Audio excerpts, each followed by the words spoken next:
Welcome to FAILSAFE-ERA's Stories from the Other Side, where we take a deep dive into real stories, powerful conversations, and the critical importance of second chances.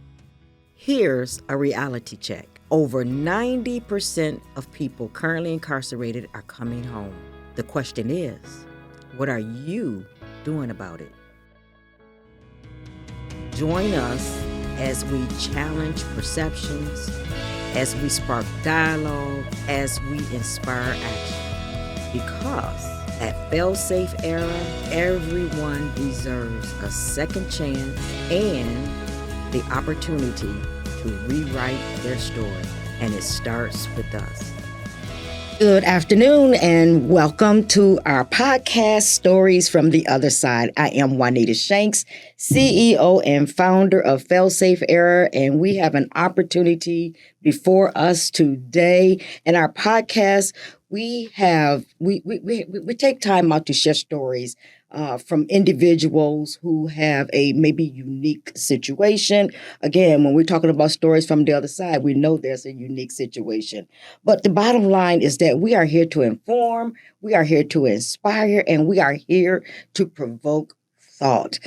I am so pleased to share that I am joined here today by wonderful Mr. Brian Freeman and wonderful Mr. Troy Skebo. We're going to have fun today. Right. Welcome, gentlemen, and thank you for taking some time out of your busy schedules, because I know you're very busy, to join me here on this podcast. Now, typically what I do is I ask you all our guests to introduce themselves, tell a little bit about you, what you do, and all those things. But today we're going to do something a little different because of the uniqueness of your relationships. That I want to do something different. So what I would like for us to do is to go, what do you call that? A time warp or whatever. I want you to take us back 20 years. Maybe a little over 20 years. You ready for this? Yeah. Right. Can you take us back 20 years and tell us your connection, how that moment your lives first intersected? Sure. Well, thank you for the opportunity. And we got some history.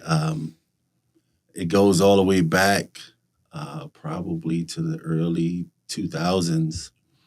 I was working at a local sheriff's department, and Troy was working in the county next to me for that sheriff's department. And we ended up intersecting and working together on some things because the counties are so close, and lots of times things come. We have to merge things sometimes when we're working cases. But I do remember many times working with Troy. I remember watching him grow in his law enforcement career. He did very well. I always admired his tenacity and what he stood for. He always had a good heart. So he was just one of the guys that I connected with. And although we weren't close because we were in different counties, we were still part of the same brotherhood, and, for sure. So was there a special unit you two were working in, Troy? So I became a deputy in 2000. I've got over 30 years of public safety experience, most of it being with the sheriff's department in some capacity. And at the time that we actually crossed, I think I was transitioning from a deputy into a detective. So it would have been around 2003, 2002. And I think we worked some drug cases together. Yes. And that's kind of how it started. Well, we actually had a little kind of thing because he was really good at his job, and I'll pat myself on the back. I was pretty good at mine.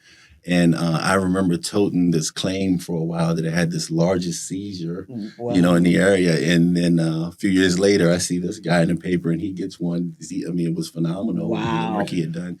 And it's just something that as a young officer, unfortunately, we celebrate those arrests with the heart that it took something out of somebody's life that was hurting them. Yeah. Not Absolutely. because someone went to jail, not because we had to do those, but because we stopped something that was going on and possibly saved a life. So that is a celebration. What was your decision? What made you decide to go into law enforcement, both of you? So for me, it was family. I've had several family members who took the calling for like volunteer work, volunteer firefighter. That's where I kind of started, was in the volunteer with the fire department rescue squad here in the Fredericksburg and Spotsylvania area. And then I became a dispatcher, a 911 dispatcher. And it didn't take long before I got bit by the bug. You're behind the radio, and next thing you know it, you want to be out in the field doing what they're doing. Yeah. And so 2000, graduated from the police academy and hit the ground running pretty hard. Yeah. Back then, law enforcement back then is totally different than it is now. Yeah. And so less people, less crimes.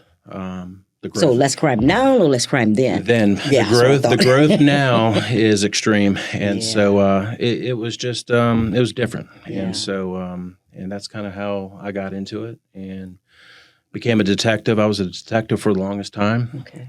Did forensic work. Went to the Forensic Academy in Richmond. Graduated from there, and in 2012 is when I went to be an administrator in law enforcement. Awesome. Awesome. What about you, Brian? For me, I never really found anything that I'm a camaraderie guy. I like to be involved in things that everyone comes together and we have a common goal and we move forward. And when I started working security, and then I actually worked at King's Dominion for quite some time when I was younger, and I started doing security.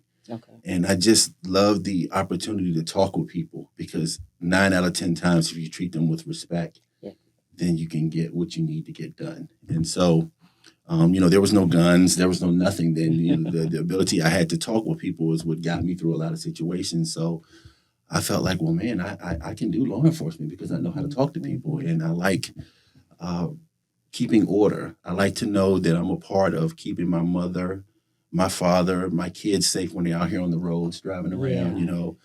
If they go to the store and something happens, somebody will step up and help. I just like being a part of that system. So I fell in love with that, and it was probably my favorite thing I think I'd ever done. I'd gotten some awards, the TPA Officer of the Quarter Award. You were doing great stuff. Yeah, 2 years in a row I got that award. Wow. And, I was just that guy that was at the top of his game. But, there were some issues boiling on the inside of me. And so Troy, you spent how many years again before you retired? Just under 27 years, so 26 and 11 months. Okay, all right. And how about you, Brian? Did you retire? Or no, I wish my story was that nice. He helped retire me. What does that mean? Well, we can get into it. It's funny. I was thinking yesterday that every job, especially when it comes to handling people and transporting things and working, it has a sense of danger to it. If you are, working in some companies, you can get exposed to certain chemicals and things like that. And, for law enforcement, it's namely, vice narcotics, you are exposed to some hazardous materials. And it's the type of thing I feel like that, you really need to be informed. I will tell you that my education and understanding back then of even how to handle certain things wasn't what it became later on. I learned some valuable lessons from some people, just the way if there's cocaine there, you don't touch it with your hands and those type of things. And, back in the day, that thing wasn't really taught like that. It wasn't that if you touch cocaine, it could actually get into your skin. And, I found out when I ended up, and I don't want to jump ahead, so I guess I want to keep it. So That's okay. Yeah. That's okay. But I found out later on, that some of the handling and things like that may have attributed to my decision to even or lessen my inability to want to try cocaine. I wasn't scared of it as I used to be. Now back up. So you're feeding something into this. I am. So I will tell you that I was a vice narcotics detective. Okay. I will tell you that I got to a really bad place in my life for some personal reasons, and I made a decision to use cocaine. And that decision was like the domino effect in my life because I could not pull things together. I didn't know how to handle things, and I committed a crime by using evidence. And I had to face the penalties of that. And that was just the start of it.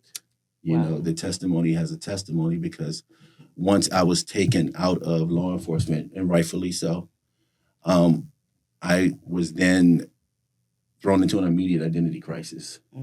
All of my friends, everyone I knew, they were no longer, able to speak with me because they had to stay away. And were these friends law enforcement officers? They were all law enforcement officers. I've been Wow. doing that type of work since the age of 18, and so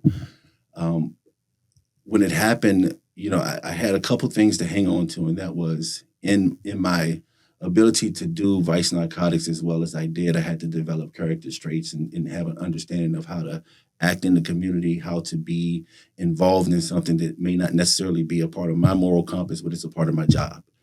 And I feel like that I got to a place that the lines got blurred. And so when the law enforcement foundation in which I was handling these things collapsed, I was stuck with, well, who am I? And then I remembered I have these character traits and these understandings and this the ability to merge into something else. And since everyone believes I'm that now because of my mistake, I might as well believe what they believe. So I merged myself into that subculture, thinking that I could just hide and just kind of go away, but it really didn't turn out that way at all. So how did this happen? Did you just get caught? Or how did, you said that you were using the evidence. Did you get caught using the evidence? No, I actually, in the middle of using the evidence I had, I wasn't familiar with what cocaine did to you, the psychosis of the whole thing. Yeah. And when I used it, I thought I was having an out of body, out of mind experience. I didn't know.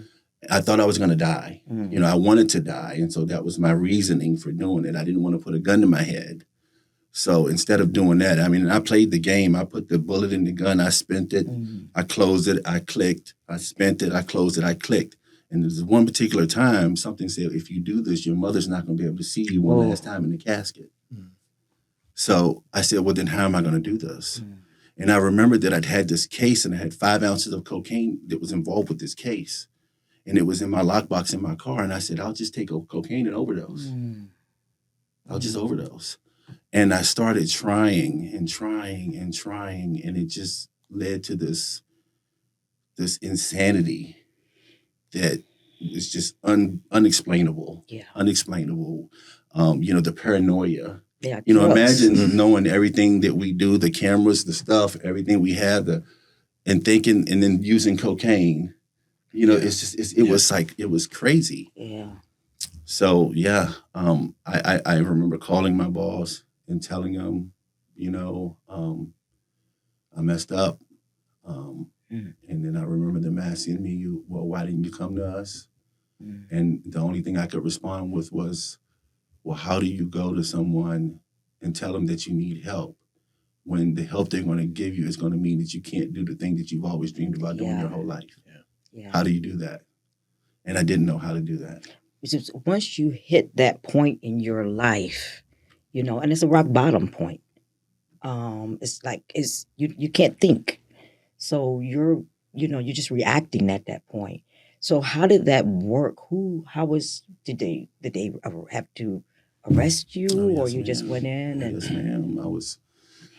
They threw the book at me. I got hit with all the charges. I told you the story about the firearm and putting the bullet in the gun and spinning it and all that. Then I told you I went and got the cocaine. Well, just that explanation alone made me qualify for this statute called Project Exile, which meant if you had a gun and you had drugs, you had to do a mandatory 5-year charge, and it could not be 5-year sentence, and it could not be suspended. And the charge was created to get drug dealers that had guns. Yeah. So they didn't want you to have drugs and have a gun. And if you did, they were going to sock it to you. And I understand all that. But there was no stipulation for the guy that was the police officer that had a duty weapon and then stepped outside of the, so it was. Well, typically they say, you take care of your own, right? So people don't really think that police officers, you commit a crime, sometimes it's been, some people think they're going to cover, they're going to take care of their own. Well, and I think that that's a problem. Like I don't disagree with the fact that I broke the law. I don't agree with the way I was handled through it all. Okay. But I this is how I feel about it. Had I not been handled the way I was handled, I wouldn't be in the situation that I'm in right now. Yeah. I wouldn't be sitting here talking to you right now because the lessons I had to learn to survive it really were so much. Well, Brian, back in those days, the support system that we had compared to what they have now is night and day. And what I mean by that is, back then you had your coworkers and family to kind of depend on. Nowadays, a lot of agencies, and the agency that I came from, developed a wellness team. And what that is, it's a group of trained coworkers, not only mental health, but other things as well, to recognize. It's a program that is started to where it benefits the employee, whether you're going through financial hardship, marital hardship, could be substance abuse. But an employee or a supervisor who has a suspicion or they have firsthand knowledge of something can report it anonymously, and then you're given the help that you need, and hopefully before it gets out of hand. Yeah. I could have used that. And so absolutely, that's what made me think of it. Yeah. So that wasn't, you didn't have that then? No. Right. What was your role in all of this, Troy? Where were you when all of this was happening? So I didn't know Brian close enough at the time to know that he was struggling. Yeah. We only crossed paths when we had a case or we needed to talk to each other about something like that. Our next time that we actually interacted after that was when I had to arrest him. And so what happened is I was on call detective one evening. And before he goes there, you skipped. I didn't get a chance to tell you the rest of my story, so he's going to kind of jump ahead when he tells you how we met, just so you know that. Yeah. Because do we need to let you finish I think you do. I think I okay. Let's do that. Groundwork for him to let's speak. do that. So moving forward, I go to jail because I messed with the evidence, and they sentenced me to jail. They sentenced me to 5 years. They dropped the federal charge. I pled no contest. They sentenced me to 5 years, suspended 4 years, 6 months. Okay. So I did 6 months at the local jail. And when which was very hard, because the local jail means there's local people that know me. Absolutely. When I came home, I started trying to prove that I was okay, and I was just thinking wrong, and I was just, I didn't have the same set of friends. I was ashamed, but I was posturing like I was okay. Yeah. Just a mess. I got to another place in my life where I didn't want to live anymore, and I got there because I ended up using cocaine again.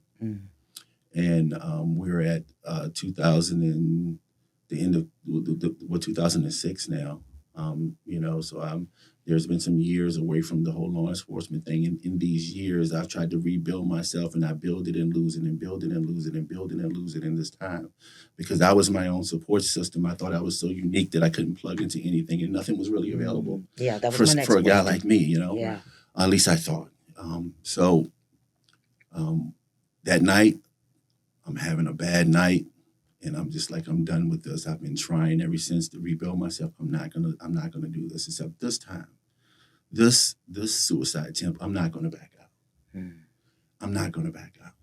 So I grab the truck, I grab a water hose, and I'm gonna drive to the commuter lot down at the local corner.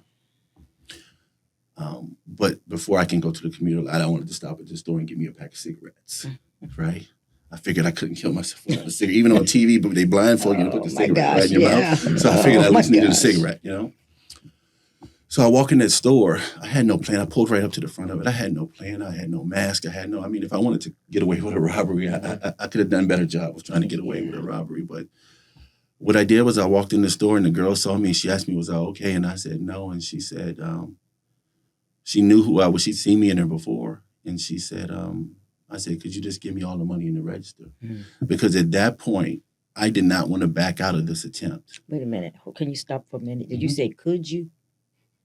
Yes, I did. You were a nice rock. Yeah. I was a mess is what I was. Oh, I don't think the Brian. girl was really scared of me. I mean, I think No. maybe she got scared after the fact, but I don't think in the moment it really, but I can't speak to her. I can't say that. I just, you know, That's how you know she you- testified on my behalf at my Yeah. trial. Yeah. So, That's what I was thinking. yeah, There's so, no way. you know, it was just one of those situations. So I knew that if I did that I would never, because I would never have the courage to stand before anyone and say that I was once this and accomplished this. Yeah. And then I did that. I knew that I wasn't built like that Yeah. and that I would definitely check out because I can't live with even more shame than what I already Yeah. have. Right? I'm not doing it. And I tell you what, I went in there, the girl gave me, I think it was $183 or $185. It wasn't much. And I walked out the store. And mind you, when I went in, I had just drunk 2 bottles of wine. You know, I was going to do this. I remember walking in the store and not being able to feel the bottom of my feet because I was that, you know, intoxicated and really just in another place. So it's a fog when I think about what happened that night. But I'll tell you what, when I walked out that store, I was instantly sober. Like instantly sober. Like I was like, what did you just do? What did you just do? Right? And then I'm like, okay, well, let's get to the commuter line. And I couldn't. Like God was like, no, go get you some help. But I knew I couldn't get none around here. So the only thing I could think was I had some friends that were out of state. Yeah. And I didn't tell them anything. I just said, hey, I'm coming to visit. Because my goal was if I can at least get some help and get some distance, I can deal with this. Right? And at least if I'm in another state, I get arrested and nobody knows me. And I don't have to worry about it. You know, it's just what I'm thinking, you know. So that's where Troy comes in. So I was the on-call detective that night, and I went to the store for a robbery that just occurred. And basically what you do is you get in there and you take a statement from the clerk on what happened. And sometimes the clerks have access to the video and sometimes they don't. I'm not sure that night if the manager had to come in. But that particular store had very good video. And so I remember her telling me that he did not have any type of concealment on, you know, a mask or anything like that. So we went back to the office and she pulled up the video. And never in a million years would I think that the person, I mean, I've noticed people on security cameras before, you know, people that I've interacted with in my career. But to see someone that you worked with and that you knew personally, it was gut-wrenching. And so I saw who it was, and I think I had his number in my phone. I mean, we knew each other that much where we had our phone numbers and stuff like that. And so we started the investigation, got warrants on him, and I tracked him down to a state in the South. And at the time, I think you were working at a gym. And maybe 2 days, I was going to my outpatient, and I just got a job at the local gym. Yeah. And I didn't know why he was there. I just knew that he was down at this particular state and he was working at a gym. I had the U.S. Marshals involved, and the reason is because I don't have authority to go down to another state and arrest someone. And really, they don't get involved unless it's certain types of crimes. So in law enforcement, we have tricks up our sleeves. And while I was on the phone with them, I already had the marshals outside. And I think when you hung up is when they took you into custody. Yeah, I mean, I was sitting behind the counter. The guy comes over. He says, stand up. And this guy, they had to pick the biggest marshal in the country because the guy was about 6'8". Now I'm 6'6". This guy's like 6'8", and he's like, stand up. And I'm like, oh, yeah, all right. And I stand up, and he's still up there. And I'm like, this is different for me, you know. But, wow. you know, I stood up. he put the cuffs on me. He said, what, you had a monkey on your back, brother? Which that's a term they use in the street for where you're addicted to drugs, where you got the drugs on you. And I said, man, I just got him off. And I'll be honest with you, at that point, I felt like I could just relax. Yeah. Like it's over. Yeah. Okay, I'm going to jail. I remember when I had enough distance, Yeah. I remember, Brian, when before I got off the phone with you, I told you I was going to come down there and get you. Mm-hmm. We had built a report at that point, and when someone who's addicted to drugs, they're not the same person that you know. No way. And so, but I'd built a report with him, and I told him that things were going to be all right, and I was going to come down there and get him personally myself. Mm-hmm. So, me and another detective drove down there and picked him up. And I don't know if you remember, we were leaving the U.S. Marshal building, and the gate slammed in the side of the car. It was one of those automatic gates that open and closes. So, but I went down there to pick him up, and they had him in an interview room. And as soon as I walked in, I can remember him saying, he said, "Ski, this will be the easiest confession you ever got." And so we sat down, and he kind of told a story. You guys gonna bring tears to me. I've never had one of these. Yeah, we had some one-on-one moments there, on and off camera, but we left there, and I brought him back to Virginia. That's after he waived his extradition, whatnot. So Yeah. Ski. yeah, So that was very close to your heart. very personal. Yeah. How did you cope with this? How did you deal with this? What was shop talk even? Never been exposed to anything like that. So everything was just it was new. I've never had to arrest one of your own. And does it happen? Absolutely, and it happens quite often. In our profession across the United States. Did I ever think it would be this close? No. And so, but I think it's only made us stronger over the years now. So Yeah. But, How did that? So what? Without, I guess, sharing too much information, how did that even impact the police station or where you all work? I know there was shop talk and how could this happen and what went wrong or whatever. one thing that was a little different is that he wasn't currently there. I think that if he was currently at the sheriff's office that he was working at, it probably would have been a little different, but he wasn't there at the time, so it wasn't too bad. Yeah.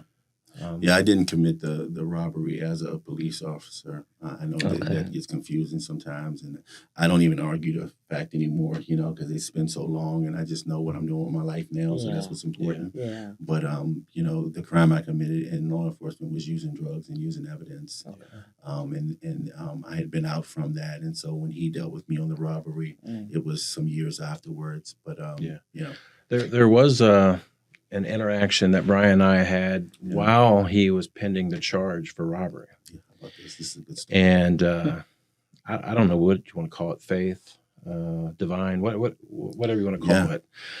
Let me see. He did the robbery in 2006. It was about a year later, or about a year. It was in between waiting to go to jail.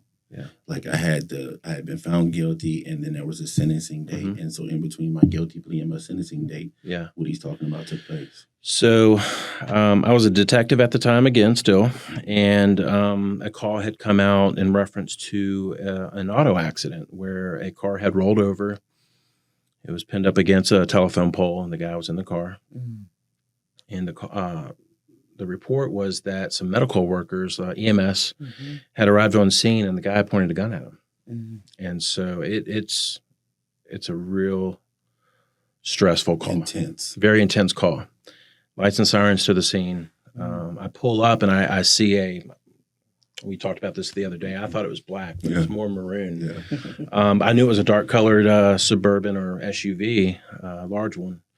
And in law enforcement, when there's a gun involved, you want to take cover. Yeah. Find your cover. That's one of your exit route and your cover. So took up cover behind the Suburban, and sometimes you get tunnel vision, sometimes you don't. It just depends if you're a rookie cop or a veteran. You sometimes you can manage it and sometimes you can't. Yeah. And so at the time, until we got things really under control, I didn't know it was his Suburban, and it was him. Yeah. And I remember him saying a few things, and this guy pointed a gun at me. Wow. And it was slow motion when he had pointed the gun at me, and I was giving him orders. At the same time, I saw the magazine from the gun drop to the ground, Fell out. and then he threw it on the roof of the car. He did. And so, Wow. You were in the car. I was there before he got there, Okay. and I got there, and I see these two ladies over by the car, and I see this gun come out, and I see the ladies go, and it's in the middle of a field, and the only thing they could do, the car had been dented, so he couldn't get out the door. So the only thing they could do was go behind the back of the car and kind of sit there. So when I get there, I got my vehicle here. I don't know that there's a gun, but by the time I see the gun, I'm already 20 yards away from cover, so I'm committed. So I started telling them, hey, ladies, come to me. Get over here and get behind my truck. And they're like, he's got a gun. I'm like, no, just get over there. So another car pulled up. I told them to go block the road on one end. I told another car to block the road on the other end because I knew that the deputies were coming. And then Troy was the one that showed up. And after everything was kind of under control, we found out that the gentleman had just raped a family member. He had. And so he was This highly intoxicated. And so I just tell that because, God put our paths. He did. Again. Cross our paths again. He keeps connecting. He did. y'all And he did it later too. And we'll get to that. But he did it again later. Was there ever a moment that you all had to go through some forgiveness? Or was there some unspoken disappointment or anger or any of that because of this situation? From my side, I didn't have anything to forgive of him because he didn't do anything wrong to me at all. He was kind, compassionate, and sincere. And there was no way that, I harbored any ill will. As a matter of fact, his words to me, some of the last words to me were, before I went to jail, were, hey, Brian, look, man, I know who you are. Man, I can't wait to see you get yourself together and come back here and help us out. You probably can help people get off drugs. You probably can do a lot. And at the time, I was like, thanks, Skebo, for the pep talk, buddy. That and 50 cents to get you a cup of coffee. Right. And because I wasn't there yet. Yeah. But as the years coming and as I got involved in recovery and as I went through it myself and as I started to feel restored, I kept hearing him in the back of my head, like, get yourself together and come back home, And so, I did. And I'm So here what now. does that look like? What does It's get pretty yourself cool. together look like now? Well, now. And how long did it, I mean, I've spent the last decade, a little over a decade of my life working in the recovery field. I was in New York. I was leadership over a ministry up there that had a total of 350 beds in New York. It was a phenomenal opportunity. When it was time to come home, I came home because I wanted to do what was happening in New York right here in my hometown. So today, coming back home in 2022, I opened up a furniture store because I wanted to give guys jobs. I wanted to give them an opportunity to work, second chance guys that, were struggling. I wanted to give them a chance. So I did that. We ended up opening up a second one. And then we opened up landscaping.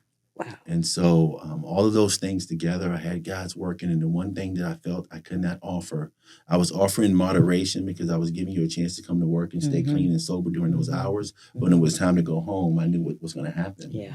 So my prayer was, God, give us a house, a piece of property that we can keep the ball rolling. So they go to work and they come home and they have boundaries and boy, God did it. Did he do He it? so did it. What So did God do? Tell us what he did. Well, I started Connect Ministries, which was the vocational side. I started in 2022. And now we have, in addition to the furniture stores and the landscaping, we have Connect Recovery. And Connect Recovery is a beautiful home on 5.5 acres. The home is 10,000 square feet. Wow. It's got 7.5 Amazing. bathrooms. Amazing. It's just amazing. And I thought God was going to just give me a little house. And so I attribute it all to him. I really do.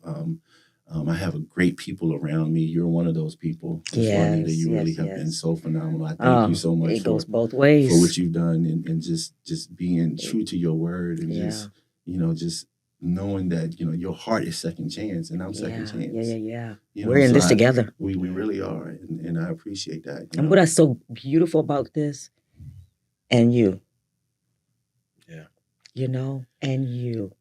Because not saying that we don't always get law enforcement. We have a lot of great law enforcement friends and in our community. But to see you all. Yeah. This connection, this reconnection, I do believe there's something meant for this. Yeah. Over the years, I was involved with trying to get a couple programs up and running at the agency I was working for. And, restorative justice was a program that we tried to get up and running. And then recently, I saw, a FAILSAFE-ERA conference. And I'm like, I said, I want to go to that. And so more so when I saw the agenda. I saw a name on there that I recognized. And so when we actually saw each other a couple Fridays ago. Was that the first time y'all saw each other again? Since he got out of prison. Yeah. Wow. So, and it was... so since I went in prison.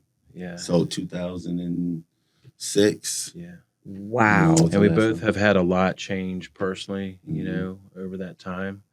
Amazing. And so, but again, God led us to cross our paths one more time. Yeah. And so, but we can't thank you enough for letting us share our story. Sure. Well, you know what? Your story is going to give somebody else hope and understanding that you were doing a job. Right.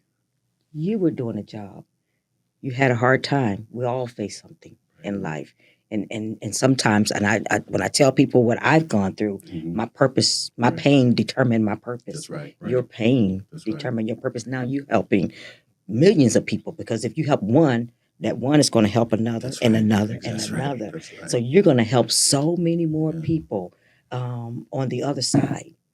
So this is why we're stories from the other side. Yeah, definitely. So you're helping a million people. What I would love for you all to do as we're closing out on this podcast is to share what hope looks like. Mm-hmm. What does hope look like? Especially in this world, in the recovery world, in the criminal justice world, what does hope look like? And what are you doing now? And I know you shared a little bit about Connect, but if you could just tell our audience, what does hope look like to you, Troy? Brian, can I jump on that one? Yeah, you. So humanity and second chance are the two words I want to focus on. Humanity, because in our profession, in law enforcement, you want to treat everybody with respect and dignity. You don't know what they're going through. It doesn't really matter at the time what they're going through, whether they're addicted to drugs or had a fight with a loved one at home, or maybe had a couple checks bounce, maybe they lost their job. You have no clue. And but every human deserves to be treated with respect. Yeah.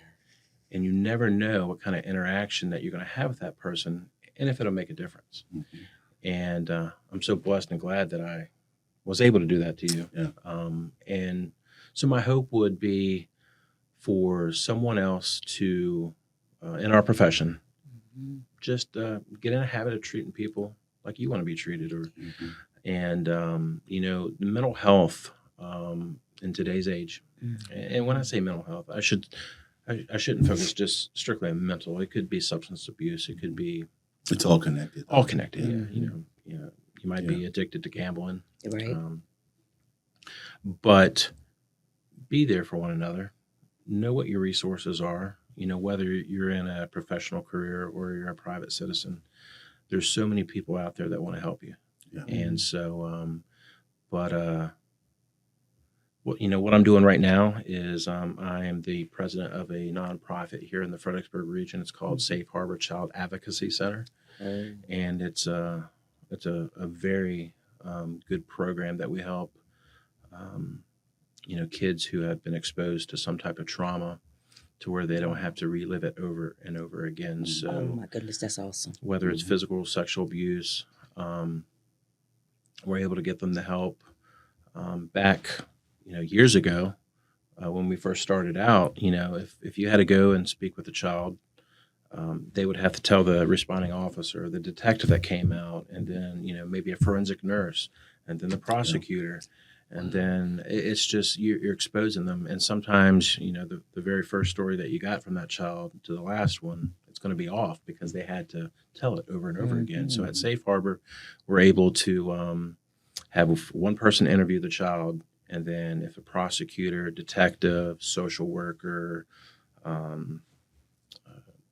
just anybody who is involved in the team can sit down and actually be involved without that child being exposed. So, That's awesome. Yeah, I've been with them since 2016, and I've been the president the last 3 or 4 years. And so, but it's a great organization that keeps me busy. I've got I'm a small business owner. I've got a small business that I run. And so I got some things in plans. See where God takes me. That's wonderful. Yeah, very huge in my faith.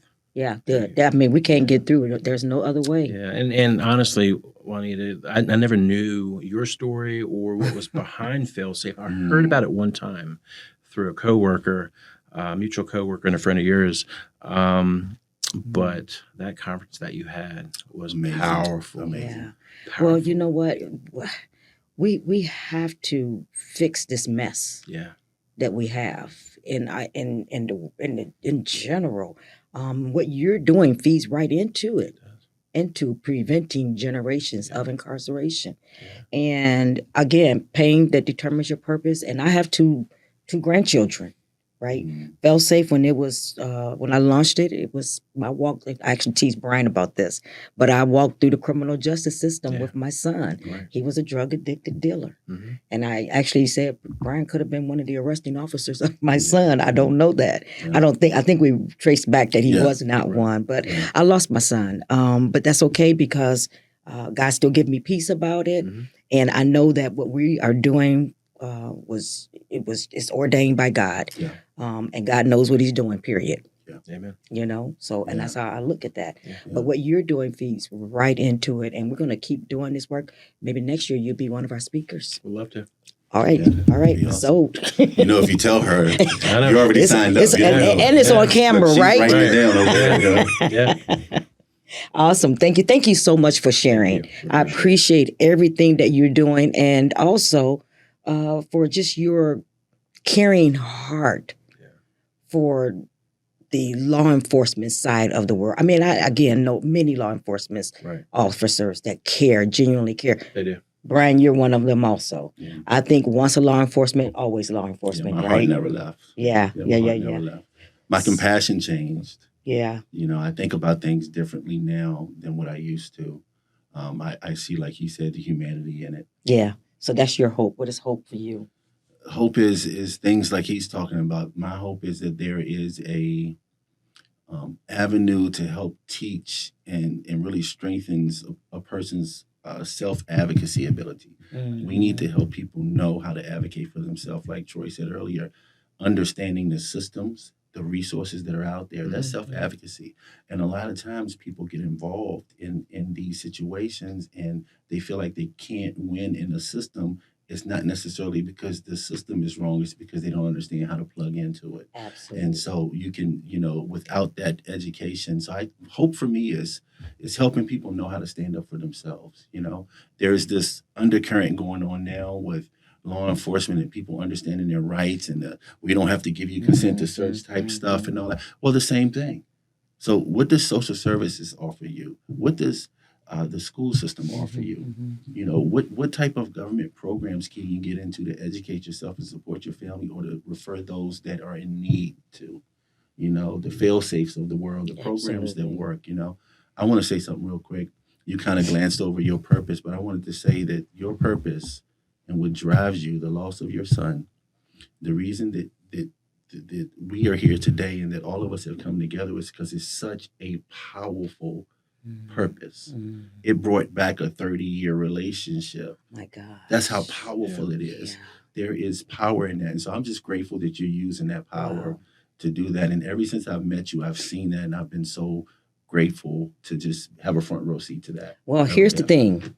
God gets the glory. That's right. That's I right. couldn't do it any other way. That's right. Right? It's not me. It is what he's doing through me, like he's using all of us. Right. So I'm so grateful for this connection to the two of you, because I know that there's even greater that's going to come out of this. For sure. And I love that individuals who our listeners that's going to hear this story, is going to hear your hearts. Mhm. It's going to hear that although you may have been the arresting officer, you saved his cared. life. He cared, and he did. Yes. And now you are saving even more and more and more lives, but you saved his life. My mother said that to me the other day, and she can't wait to see it. She said she's going to squeeze your neck when she sees you, Yeah. because she knew that he wasn't going to kill her son. Yes. Yes. Because it was so, I was very well trained and it was a dangerous situation for any of them to approach, for a person like me that knows what they know, and they have to approach me. Yeah. And he promised her that he wasn't going to kill her son. Oh. Yeah. You know, That's the one thing that parents, mothers and fathers, when their child has committed something and you're going to look for them, they automatically think that law enforcement's going to kill them. Trust me, I know. And so I did promise her that. Yeah. And she remembers, trust me. but you've got to have credit. You took it and you ran with it, and I've got to commend you too, because what you have done Oh my goodness. is just so powerful. Oh my And goodness. so Thank you. yeah, kudos to you. Thank Yeah. you, brother. God wasn't done with you. No, he And wasn't. he's still not done. Brian Freeman was done with Brian Freeman. Yeah, but God wasn't done. Right. But here's the thing. Now, I want us to look in the camera and tell people how they can help you in Connect Ministries, Connect Recovery. What can we do? Because what you're doing, you're making a difference in the lives of these individuals that may not have an opportunity. Sure. How can we help? So we have a website, connectministries.com. You can read up on us and hear a little bit about my story. My hope is that, especially in the faith-based community with the local churches and the things like that, every time I visit a church, I end up with 3 or 4 more people that come to me and tell me they're struggling, or they have a relative that's struggling. And I just want people to know that there is help, and there is a way to do it, to meet people where they are. I have the lived experience from being a cop, from being on cocaine, from being a convict, and then my relationship with Jesus Christ. And all of those things put together just give me a different perspective. I know how to meet people where they are, and I would love to have a conversation with anyone that you think needs help. Reach out to us. We have our furniture store that is our major fundraiser. That's how we have accomplished what we've accomplished. We have some gorgeous furniture there. So come out, support us any way you can. We appreciate you. We really do. What's the website? ConnectMinistries.com. And it's connect with a K. Uh-huh. KONNECT. Let me say that, because I mess up all the time. Yes, yeah. I understand, because most people put CONNECT in I there. can spell, by the way. The K in connect is for kingdom. Okay. It was intentional. Thank you. Okay, Troy, is there one last thing that you would like to share with our audience also? I think how we can support you and what you're doing as well. So, it takes a village to raise a child. Mm-hmm. And that means there's a lot of people out there that if they can work together, they can do more. Yeah. And so I just want everybody to know that we're all humans, and we want to be sure that you treat everybody with respect and kindness, and look what the return is. Brian is a perfect example of what the return is. So, I'm a man of faith as well, and I believe solely in our Lord and Savior. And so you can reconnect with him too as well. That's Yes. right. That's right. So, but yes. That's right. This Awesome. has been awesome. I will tell you, this has been so awesome to sit here with these two very fine gentlemen who are also believers, who love our Lord and the work that they're doing. Amazing. We have some great people in our community, and I'm sitting with two of the finest ones. I just want to thank our wonderful guests, our fine guys from our area, Mr. Brian Freeman, Mr. Troy Skebo. Thank you so much for joining us on Stories from the Other Side. Goodbye. Guys. Thanks for listening to Stories from the Other Side. Change does not happen by chance. It happens because we make it. Second chances aren't just about those coming home. They're about the future of our communities. Get involved, speak up, take action. Our communities are counting on it. Until the next time, be the difference. FAILSAFE-ERA Stories from the Other Side are sponsored by... One of the things that keeps great leaders up at night is how to take a solid team and make them better. Well, we can help you figure all that out. Learn as a team, grow as a team, and have fun doing it. At Blue Stallion Solutions, we meet you where you're at and we take you where you want to go. Blue Stallion Solutions isn't just a company, it's a movement. Ride with us today.